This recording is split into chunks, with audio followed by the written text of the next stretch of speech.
Riuscite a sentirmi? Scusate per gli errori e problemi della connessione di internet, adesso stiamo cercando di rifar partire tutto e Greta dovrebbe stare arrivando. Hi Greta, hi, can you hear me?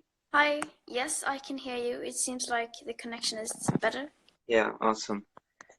So, how are you? I'm good. Yeah, How are you? good, really good, thank you. I mean, the situation's a bit crazy nowadays, especially here in Yes, Italy. Yeah, how's it yes, how been? is it? Yeah, we're forced in lockdown, obviously, and it's hard to go outside, and you can only go outside if really, really necessary, for example, for getting some food. But how is the situation in Sweden now? Well,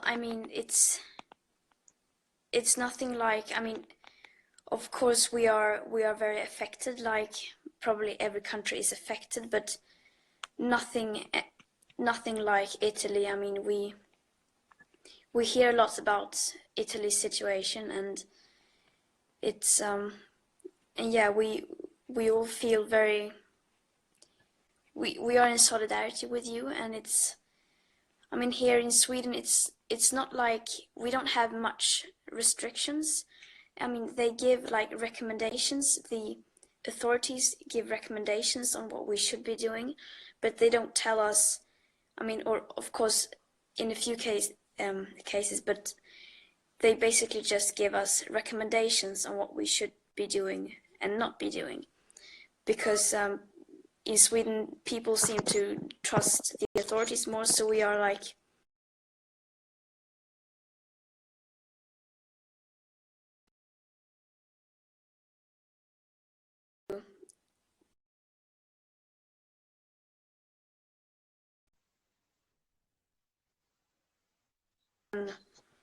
for example, in Italy.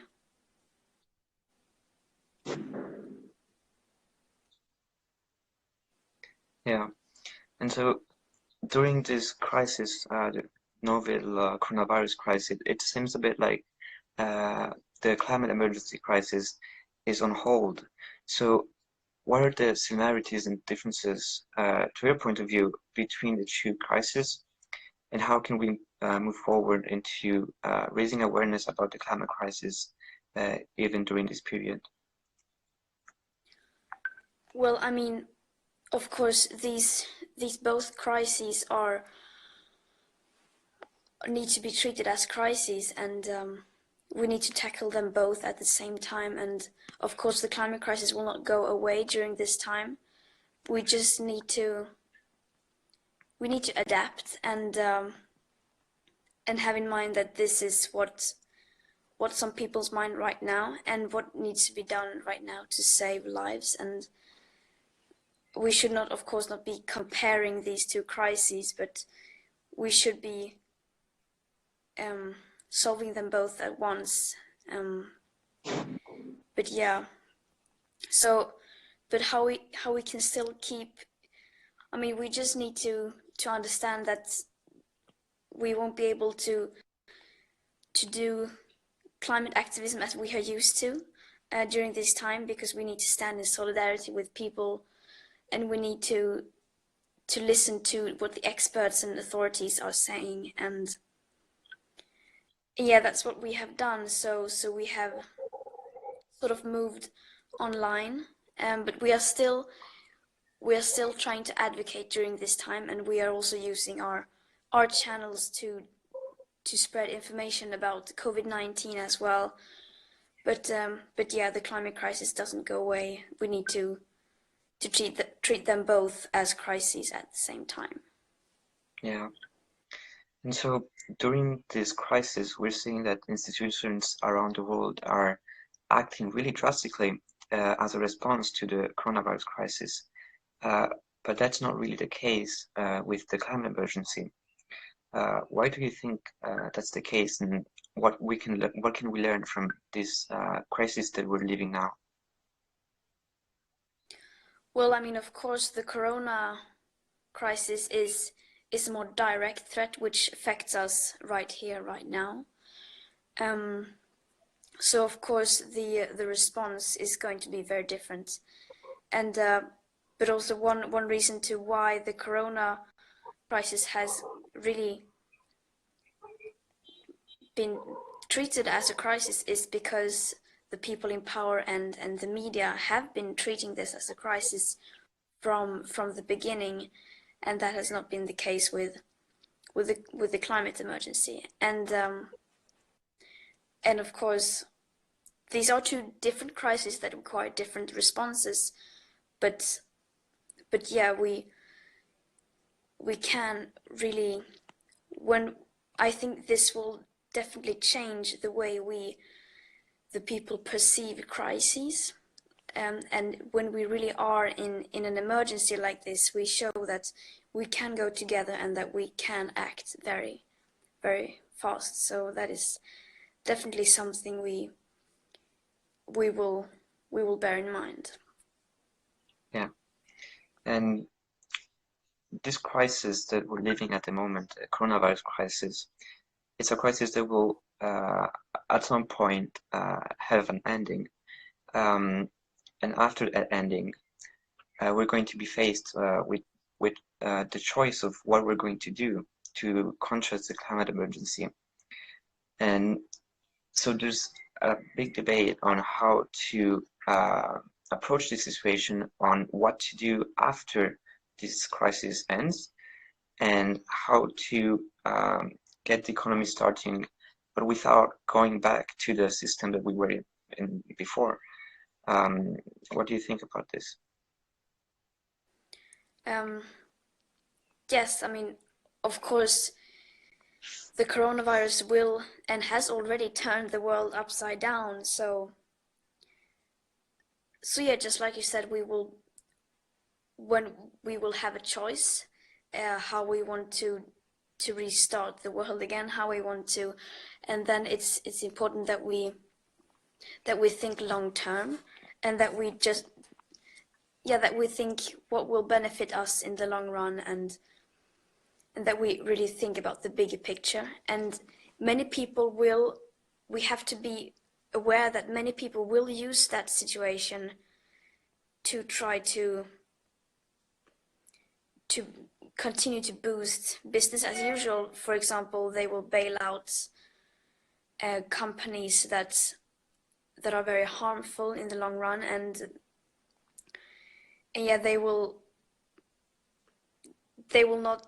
maybe take away environmental regulations, and that we have to be very careful for that we actually call them out so that they aren't allowed to do that.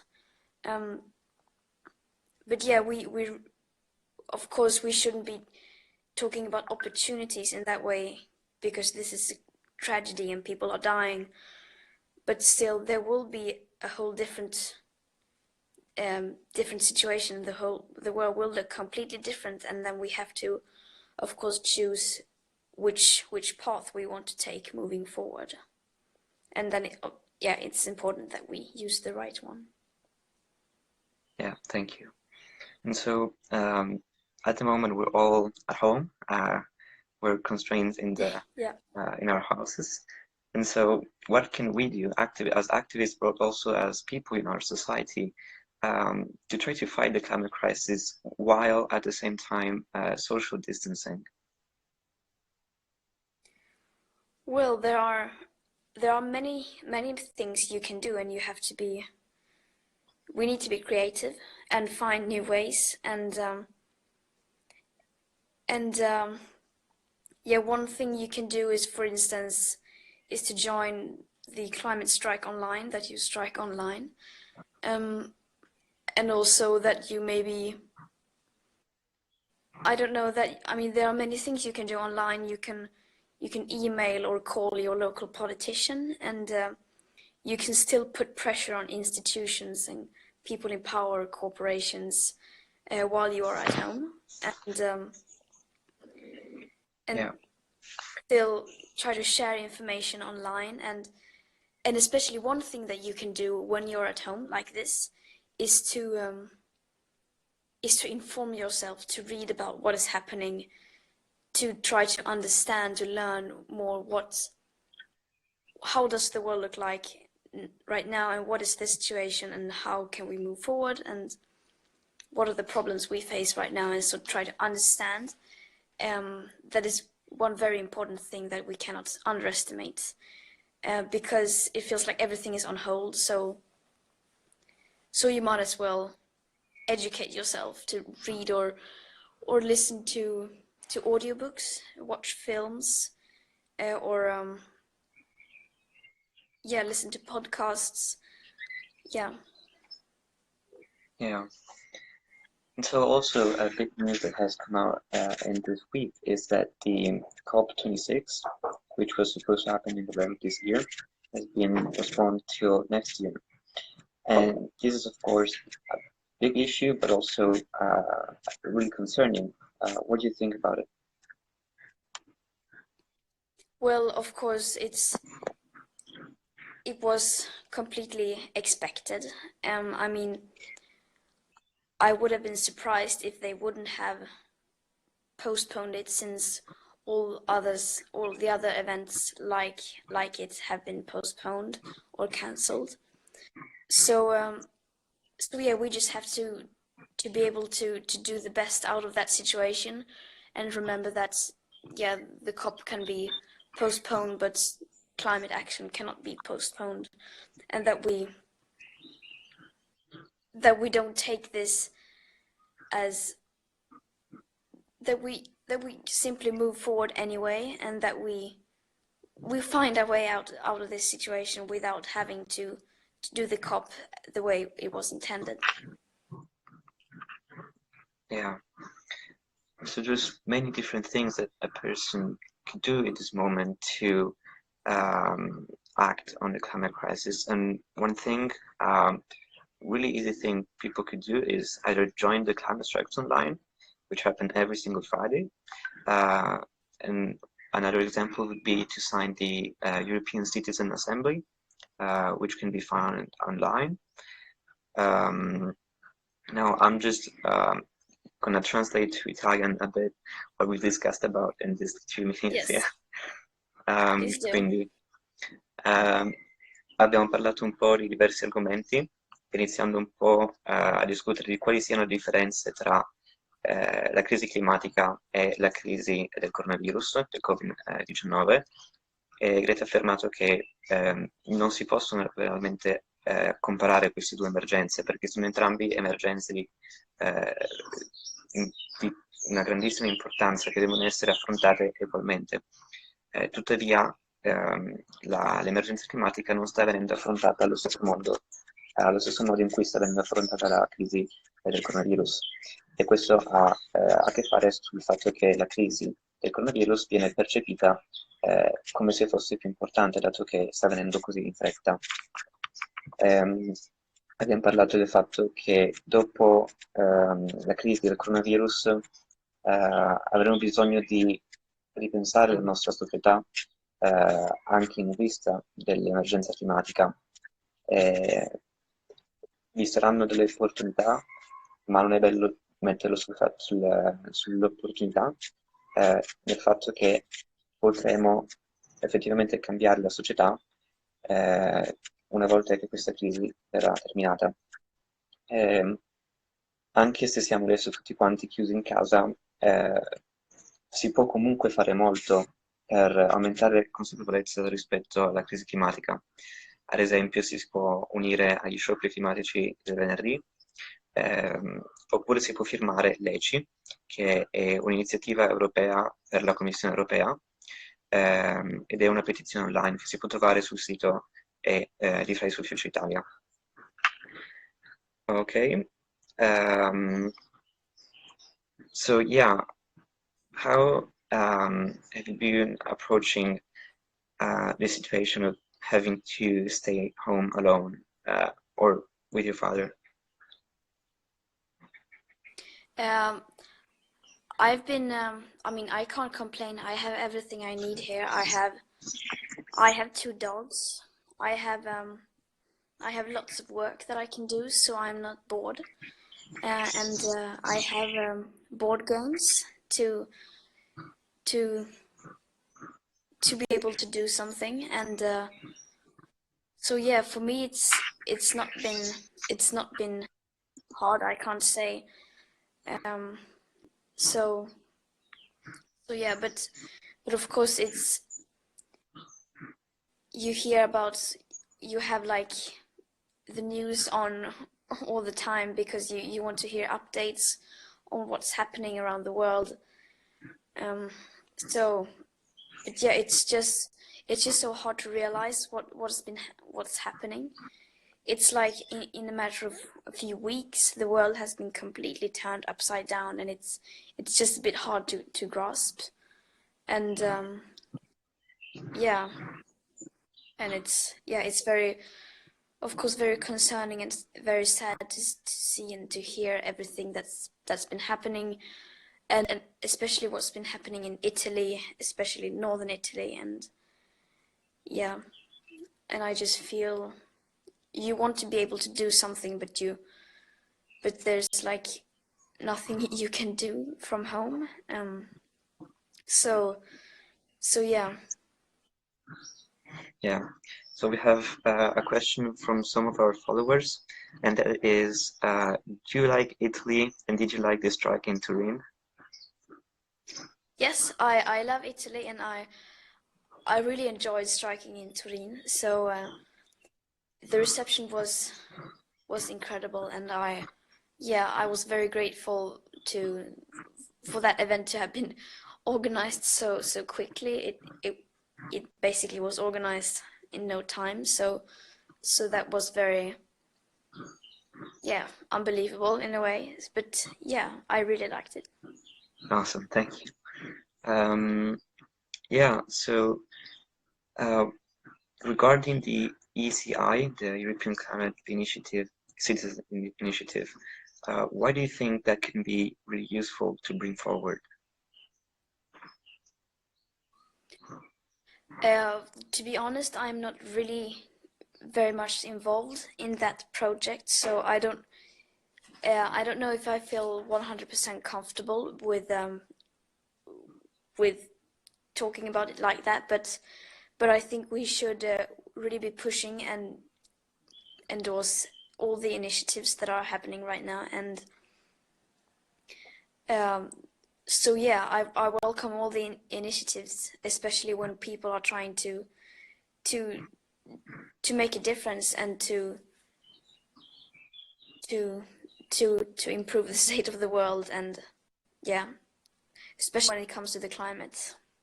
Yeah, and so since the COP has been postponed to next year, how can we put pressure on the UNFCCC institutions in that sense? Any ideas? I don't know. Because it's going to be very hard not having a defined date at the moment to put pressure on that. Yes, I mean, that of course we have to figure out along the way and see what happens, how this situation develops. But we also have to remember that it's not during these big conferences, it's not just during election day that we can put pressure on people in power and hold them accountable, make them act, but that we can do, because we are lucky enough to live in democracies, we can actually do that every day. We can, anytime we feel like that, we can put pressure on institutions and policymakers, so that we aren't just limited to these specific dates, but we can do that every day, and we should definitely use that opportunity and that power that we have as people. Thank you. So what do you think about how the movement developed so quickly and so widespread, and how the movement has evolved, for example, in Fridays for Future Italy? I must say it was quite a surprise how the movement developed so quickly. it feels like just overnight it just turned into a worldwide global movement with millions of people involved in it, and I was definitely not ready for that. So it's like I was striking with a few others in Stockholm, like for, I don't know, 6 months, like every after in like December or January, it started really to gain momentum, and then on the 15th of March, it was just such a big surprise, because I don't think anyone had expected anything like that. So I think we were all very surprised, especially the organizers. And yeah, Italy was just a country that really, in that time, because you had been able to like mobilize the whole country basically. And I don't think anyone of us in the rest of the world, in other countries, really understood how you did that. So yeah, you're gonna have to give us some advice on how to do that, because yeah, it was unbelievable. Okay, sorry, I'm losing connection a little bit. So another question I had is, which could be the correct language to talk about the climate crisis to people who don't really care about it at the moment? Well, I don't know. I guess just science. Just show them that this is what the science shows, and this is where we're at, and these are the risks if we don't act, and these are the necessary steps that we need to take right now to be able to ensure a safe future for us all. And I don't know, that at least that's the language I use. Just hand over the black and white scientific data and evidence, and then also, I mean, to really, I think definitely as children we have also a power over our like parents and adults around us, that we can tell them, we can use feelings and say that you need to do this for us. You can't say that you care about us. Why not doing everything you can to save our future, and to make sure that we even have a safe future. So I think those two, emotions and just pure science, are the two main ones that we have right now. Yeah. And so, not so long ago, you met with Malala Yousafzai. Can you tell a bit how that was for you? And yeah. Yeah, that was it was because she's one of my biggest role models. So I was starstruck when I met her. So because she's like, if I would want to meet and talk with anyone in the world of my choosing, then she would definitely be one of my top picks. So yeah, it was a bit unreal. So yeah. Awesome.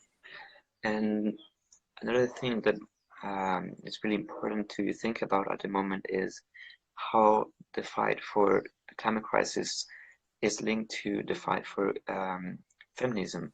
Do you have any opinion on that? Yes, I mean, of course, it is.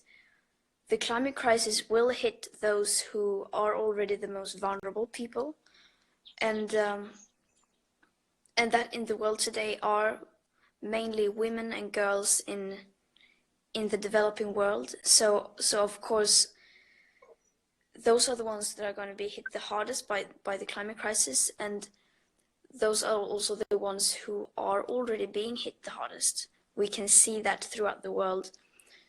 So especially this has a very, very clear sort of equality point of view, that that many people don't seem to really understand. So yeah, that's definitely something we need to communicate, that this climate crisis, yes, we say we are all in the same boats, and that if one of us goes down, then all of us goes down, but that isn't really true, because we have so different backgrounds, and we have so different sort of resources, and I mean resilience. So, and of course that we need to also understand that some people are gonna need more help than others with dealing with this crisis. So yeah, I think that is definitely a very important aspect in the fight for climate justice. Yeah, and since this wave of climate activism has started with the Fridays for Future movements and other movements, you've been able to meet with a lot of famous people. And what would you say is the most active on the environmental front? And what was the person you felt the most excited about meeting with? Well, that is a very difficult question. I think the people who are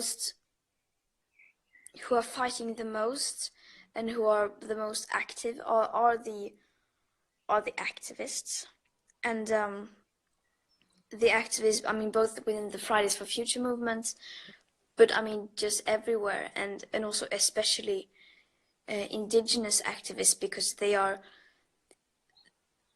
fighting as if this was a matter of life and death, because that is the case for many. They are being hit very, very hard, and they are being exploited all around the world. So they are some people, some of those who are the most active and who are fighting the most. I think the person if we're talking famous people, the person I was most excited to meet, then it will have to be Malala, I think, as we mentioned earlier, because yeah, she's just so cool. Yeah, great. And so what do you think that after the corona crisis, we will be able to recover and put in place the ecological transition that is necessary for the climate emergency? Well, I mean, we can always hope, and we must always do everything we possibly can to make sure that that is the case. And I don't think, at least I'm not thinking about it as something that whether I think it will happen or whether I think it will not happen or whether I hope it's gonna happen.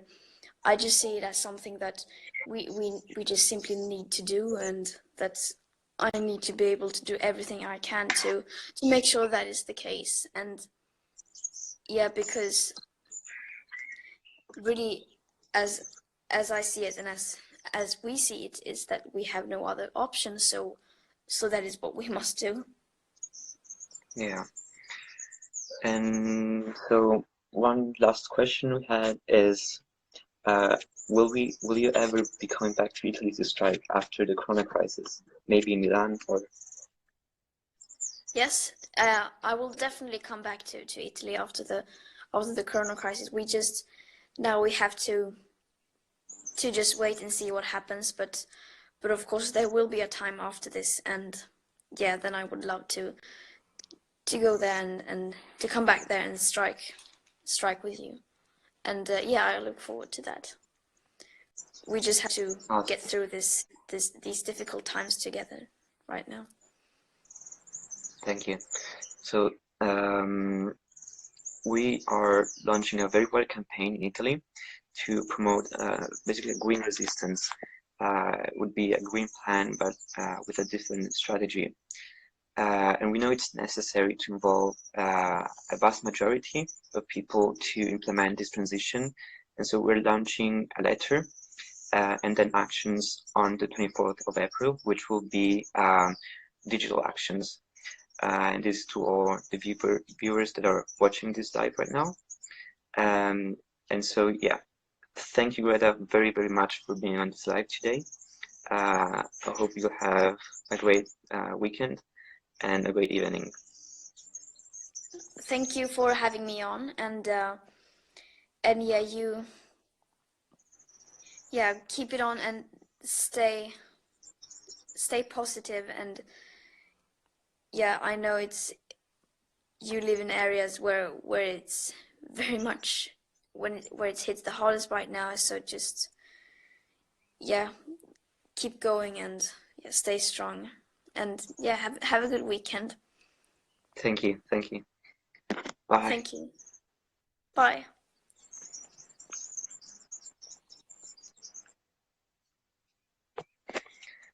Ok, per coloro che ci guardano e ci ascoltano dall'Italia, grazie a tutti. Adesso tradurrò velocemente di cosa abbiamo parlato in inglese con Greta.